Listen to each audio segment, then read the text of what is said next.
Hey there, pirates. Welcome aboard the Anime No Me channel. To seize the future with your own hands, that's what it means to be Pirate King. But what if Luffy's true power goes far beyond that? Today, we're going to reveal the true awakening of the Sun God Nika, a power beyond Gear 5. I hope for your support to help our crew win, and to do so, you just need to click the thumbs up button, leave a like, and subscribe to the channel. By doing this, you will win an incredible devil fruit, so just comment which fruit you want. Ever since the explosive truth about the Gomu no Mi was revealed, the One Piece world, and of course our entire community, has been flipped upside down. The fruit we always assumed to be a simple paramecia, a rubber-type devil fruit, turned out to be something far more mythical and meaningful to the story. The Hito Hito no Mi, model Nika, a mythical Zoan of the Sun God. This wasn't just some random plot twist, it rewrote Luffy's origin, elevating him from a pirate with a dream to a predestined figure, a reincarnation of a legendary being who promised liberation and laughter. Who's Who, that former CP9 agent who stumbled upon the fruit and lost his chance to become an emperor, was the first to drop the hint. Speaking of Nika as a legendary god worshipped by slaves who brought smiles, later, the Gorosei, those old geezers who run the world, confirmed the fruit's true nature, calling it the most ridiculous fruit in the world, and revealing that it had escaped the world government's control for 800 years. 800 years? That's not a short time, folks. That means this fruit is a mystery, a legend that has crossed centuries, and its constant escape suggests a will of its own, a spirit that refuses to be imprisoned by any authority. It chooses its user, and it chose Luffy, the kid who always valued freedom above everything. First, imagine environmental control, but beyond rubber. Right now, Luffy can turn the environment into rubber. That's already insane, right? He's stretched the ground, turned buildings into trampolines, and even redirected powerful attacks using the elasticity around him. But what does it mean to be the Sun God? The sun isn't just heat and light, it's life, energy, the driving force of an entire ecosystem. And what if Nika's ridiculous power allows Luffy not just to manipulate elasticity, but to alter the constitution of reality itself? Think of other devil fruit users who manipulate their surroundings. Doflamingo turned cities into strings, Katakuri controlled the mochi around him. Luffy already does this with rubber, but what if he could imbue anything with rubber-like properties? Not just making it stretchy, but malleable, durable, and able to absorb and release energy in unexpected ways. For example, what if he could rubberize local gravity for a moment, making everyone float or fall in a goofy, disorienting way? Or instead of just stretching lightning, what if he could give energy itself rubber properties, molding it, absorbing it, and launching it back in forms no one has ever seen? The point isn't that he changes the chemical nature of things, but that he imposes the logic of rubber on reality. This would make him a master of reality malleability, bending the rules of physics to his elastic will. Imagine a wave of seawater that he could stretch and crack like a rubber whip, or mountain rocks turning sponge-like and bouncy. The Gorosei's word ridiculous fits perfectly here, because it would be a complete violation of known physics. It's not telekinesis or magic. It's rubber pushed to such an extreme that the distinction becomes meaningless. He wouldn't just transform the battlefield, he would rewrite how the battlefield works, turning physics itself into a joke. Defense, offense, mobility, everything becomes absurdly fluid. The world turns into his playground, and the laws of the world become punchlines. Next, emotional manipulation,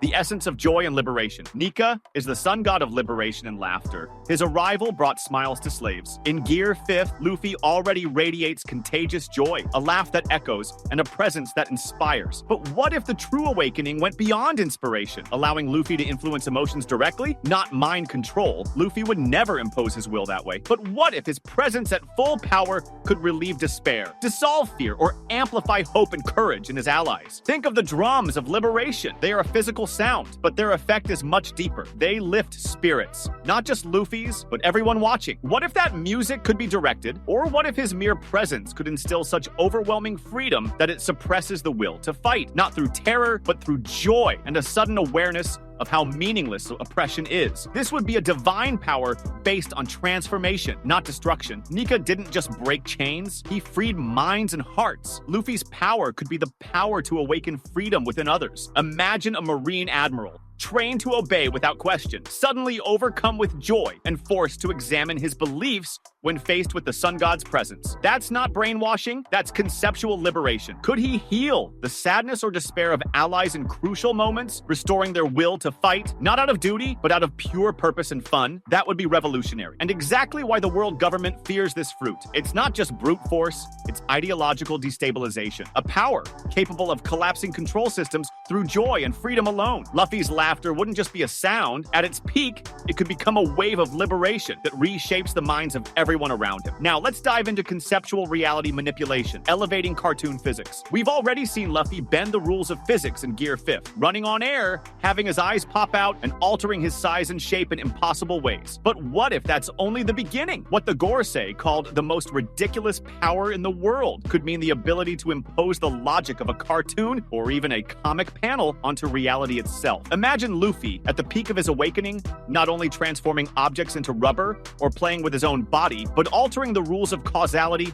within a limited area around him. For example, an attack that should be fatal becomes a joke, with the enemy slamming into an invisible wall or slipping on an illusory banana peel created by Luffy's logic. Think about Looney Tunes. Characters can fall off cliffs and snap back or get flattened and return to normal a moment later. What if Luffy could apply that same comic immortality to himself and maybe to his allies for short periods? It's not that he becomes invincible, but that the effects of attacks become temporarily absurd and non-lethal. A bullet could ricochet and hit the shooter, not because of rubber deflection, but because that would be funny. This would turn any battle into a stage where Luffy is the director of chaos and comedy, making it impossible for his enemies to rely on conventional tactics. Nika's power could be the ability to redefine plausibility within a small radius, where the rule is anything is possible if it's funny or liberating. That alone explains why Nika is a god. He isn't just breaking rules, he's rewriting them with a pen dipped in joy and rubber. This conceptual manipulation of reality could also allow Luffy to manifest temporary creations based on his imagination, as if he were drawing in the air. Not permanent objects conjured from nothing, but ephemeral constructs that exist as long as they follow the ridiculous logic of his fruit. Picture a giant cartoon spring for bouncing, or an oversized hammer that crumbles after a single comical strike. These manifestations would be the materialization of his desire to play with reality, a way to make the world around him as malleable as his own body. This would make him an unpredictable opponent, impossible to contain with military tactics or strategic logic. He doesn't fight, he plays, and by doing so, he dismantles the seriousness and fear that the world government relies on to control people. He becomes the perfect antithesis to oppressive seriousness. Then comes the connection to the ancient kingdom and the Void Century, a crucial piece. Nika is an ancient figure, and his fruit has been hunted by the world government for 800 years, the exact duration of the Void Century. That is no coincidence. The story of Nika, his legend as the sun god, is intrinsically tied to the truth of the Void Century and the ancient kingdom. What if the full awakening of the sun god fruit grants Luffy not only new combat abilities, but also an intrinsic understanding of the world's history and the secrets of the Void Century, not as direct memories, but as visions, intuition, or instinctual knowledge that guides him. Nika was worshipped by slaves. The ancient kingdom promoted freedom and equality. It would be natural for the power of the sun god at its peak to activate a memory or understanding of the original purpose of the ancient kingdom and the promise of Joy Boy. Could Luffy's full awakening unlock a connection to Nika's inherited will, and by extension to Joy Boy's? This connection could manifest as an enhancement of the voice of all things, allowing him not just to hear, but to understand the history of the poneglyphs or the truth behind the will of D. The power of the sun god could be the key that unravels the deepest mysteries of One Piece, operating as a kind of master key to the truth. His fruit isn't just a weapon, it's a historical artifact and a vehicle for revelation. Luffy, like Nika, doesn't just fight for the future. He reconnects with a past of freedom and promises a future of joy, and that would explain the world government's obsession with erasing Nika from history. That was today's content. We hope you liked it and want to share your opinion on the subject. Don't forget to share the video, give it a thumbs up, and I'll see you in the next video. Take care and stay amazing.